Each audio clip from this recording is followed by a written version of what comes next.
हरियाणा का एक farm house, 1990 का अनसुलझा रहस्य। ये कहानी है हरियाणा के सोनीपत और पानीपत के बीच स्थित एक पुरानी फार्म हाउस की। 90 के दशक की एक ऐसी घटना जिसे सालों तक दबा कर रखा गया, क्योंकि ये कहानी भूतों की नहीं थी। ये कहानी थी उस बला की जो इंसान के अंदर छिपी होती है।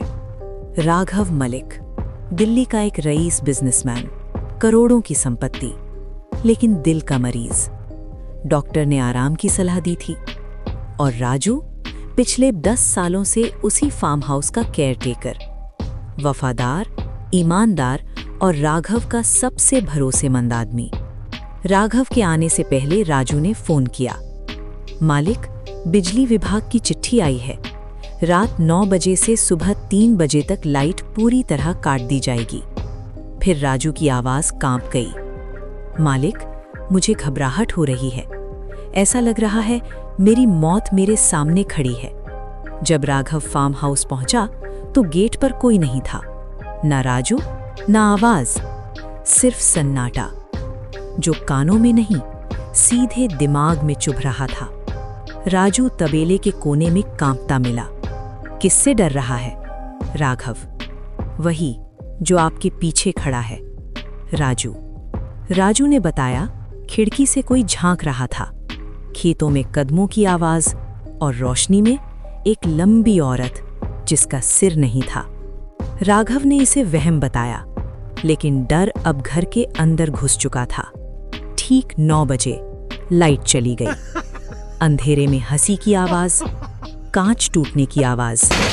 राघव को लगा कोई उसके पीछे खड़ा है। सांस ले रहा है। दिल तेज धड़का और राघव जमीन पर गिर पड़ा। राघव बेहोश था, लेकिन दिमाग जाग रहा था। उसने सुना, मैडम, वो मरा नहीं है, दिल का दौरा नहीं पड़ा। क्या मैं उसे खेत में दफना दूं? ये आवाज किसी भूत की नहीं थी, ये राजू की थी। 3 बजे लाइट आई। राघव ने चाकू उठाया और राजू की गर्दन पर रख दिया। फोन स्पीकर पर डाल और वैसे ही बात कर जैसे कर रहा था। मोहिनी, राघव की पत्नी। मोहिनी का ऑफर था मौत के बाद 5% प्रॉपर्टी। राघव का ऑफर था, मोहिनी को मार दे, मैं तुझे अभी 10% दे दूंगा। राघव बोला, राजू, तू सिर्फ एक प्यादा है। शतरंज तब तक चलता है जब तक राजा खड़ा है। हॉर्न बजा। मोहिनी आ चुकी थी। दरवाजा खुला। मोहिनी मुस्कुराई। अच्छा हुआ राघव मर गया।